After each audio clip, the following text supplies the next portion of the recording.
We all make mistakes, whether it's burning your toast in a rush to get ready for work in the morning or calling your boss sugar plum in a text meant for your significant other. Our lives are littered with little errors that leave us blushing and wishing the ground would swallow us whole. But in the wise words of Homer J. Simpson, weaseling out of stuff is what separates us from the animals, except the weasel. So, to make a mistake and then consciously choose to own it takes some nerve. To then willingly put it out into the public sphere and broadcast it to the world takes the kind of cojones that most of us can't even comprehend. In the case of some musicians, though, that is exactly what they've decided to do. Perhaps it's a happy accident, perhaps it's the sheer fatigue of long, arduous slogs cooped up in the studio for weeks at a time. But there are a whole host of songs from massive artists that contain blunders which, for one reason or another, have been allowed to stay in the final mix. I am the living mistake, Ash from WhatCulture Music, or that's what my parents say, anyway. And these are 10 mistakes in songs so good, they kept them in. 10. Roxanne's bum note. The police wrote Roxanne after a pretty disastrous trip to France on which they were supposed to play a support for punk pioneers The Damned. Driving all the way to the continent in a battered old Citroen, the trio got there only to find that the show had been cancelled, and that their hotel was a cramped doss house overlooking the Parisian red light district. Sting, ever the pragmatist, managed to craft a global smash hit out of the ordeal, but it's kind of fitting that a song with such chaotic origins should also start with a bit of a screw-up. If you listen carefully, just before his distinctive reggae-infused bass line comes skulking in, there's a bum note, as if somebody just sat on a piano by accident. And surprisingly, that is exactly what it was. During the recording process, just before launching into the take that would ultimately catapult the band to stardom, the bassist went and plonked himself down on the old ivories by mistake. Nobody took it out, and the rest, as they say, is history. 9. You're Beautiful's false start. Before he was the clown prince of Twitter, there was a time when James Blunt was just a simple ex-soldier with an arsenal of weepy pop songs and a voice that drove your dog wild. His breakthrough single, You're Beautiful, featured a video that saw him sat on top of a cliff in a blizzard before he promptly stripped down to just his underwear and chucked himself off, presumably because of some girl or another. That all felt like a bit of a rash decision, but it would appear that our James has a tendency for jumping the gun. On the album version of You're Beautiful, he comes in with the opening line, My life is brilliant, a whole bar too early. He then has to repeat it a few seconds later, giving the distinct impression that he is being just a bit boastful. Turns out he wasn't being immodest though, and the whole episode was just a slip-up. So much so that it was edited out for the radio and music video versions of the same track. 8. Good Riddance starts badly. Twice. This cut from Green Day's 1997 album Nimrod was actually penned by frontman Billy Joe Armstrong 4 years earlier in response to his girlfriend of the time leaving him to move to Ecuador. You would think that having that much time to practice a song would have meant that Armstrong knew it inside out. But when it came to lay it down on tape, he fluffed his lines straight out of the blocks. If you listen to the recording of the track, you can hear him stumble over the intro not once, but twice, before cursing to himself and launching into the complete take at the third time of asking. He gets away with it because of the raw emotion and endearing sincerity of the song, and the recording comes across as brilliantly honest as a result, but it just goes to show that you're never too prepared to screw something up. 7. George Ezra's Shotgun has a burp on it.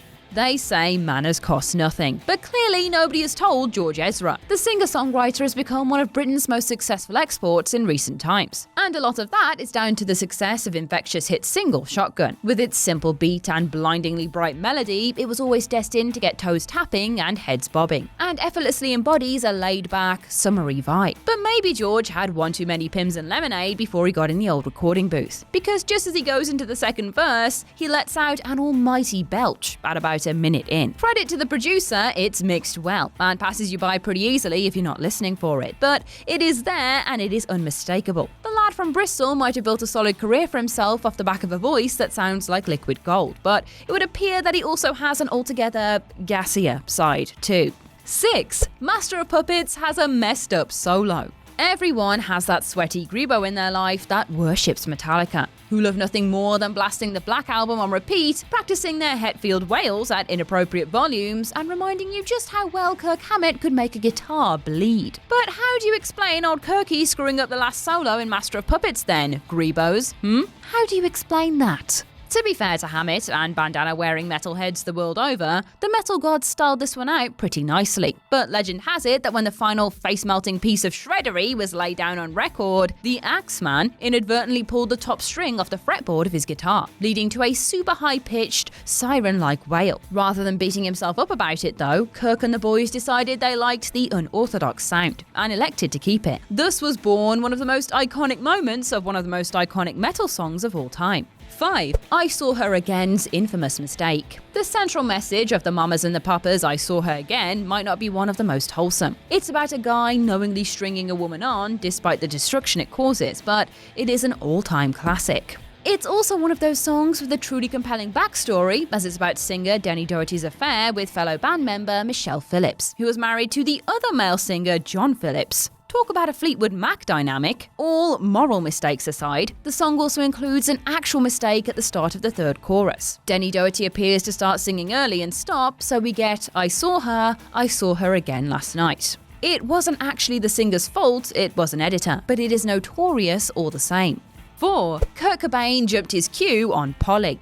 Even by Kurt Cobain standards, Polly is a dark song. Written about the real-life kidnapping, torture, and sexual assault of a 14-year-old girl in Tacoma, Washington, Cobain tells a disturbing story from the perspective of the man responsible. Downbeat and hauntingly visceral, it provided a disconcerting moment of reflection at the heart of one of the 90s most seminal records, Nevermind. Of course, Nirvana were not afraid to flaunt their imperfections, and at times it seemed that they even played up to their ramshackle reputation. Polly was recorded on a battered old 5-string acoustic Cobain had bought from a pawn shop for just $20. But it was rare for them to make mistakes on record. Cobain jumps his cue and sings the words Polly said a bar too early. For whatever reason, producer Butch Vig made the call to keep the slip-up in the mix, and feels strangely fitting for a song that came from such a murky, warped place. 3. Visions of Johanna features an uncharacteristic Bob Dylan mistake. Bob Dylan, with his hair like an explosion in a pipe cleaner factory and his voice like a drunken cat using a bow saw, was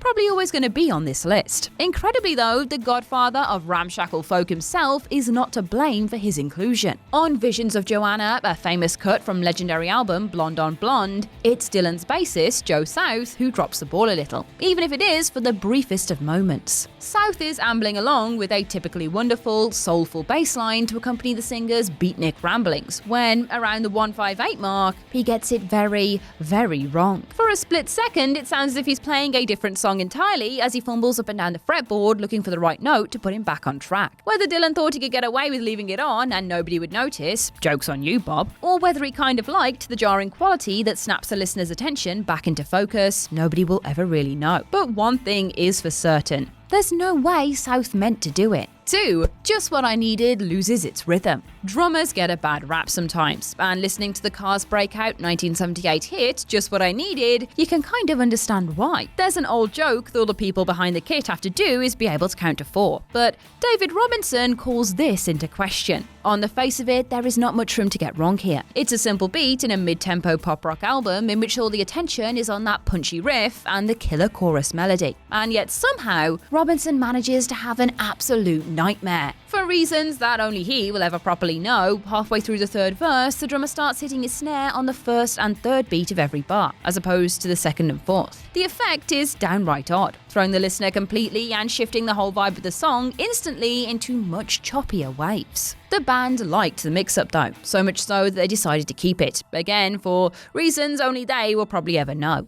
1. Hey Jude has an F-bomb in it. They say that true perfection has to be imperfect, and the Beatles went a long way to proving that theory right by dropping an absolute clanger in one of the best songs of all time. If you listen closely, at around the 258 mark of Hey Jude, you can distinctly hear Paul McCartney unleash a massive F-bomb as he fumbles a chord transition on the piano. It's one of those that can't be unheard once you know about it. And it's actually quite endearing to think of the greatest band ever, apparently, screwing things up like the rest of us mere mortals. Initially, the plan was to edit out the expletive, but John Lennon, being the little tinker that he was, decided it would be funnier to leave it in and just drop it really low in the mix. As it goes, the bespectacled genius got a kick out of the idea of everybody listening to his mate cuss at the top of his lungs without even realising it.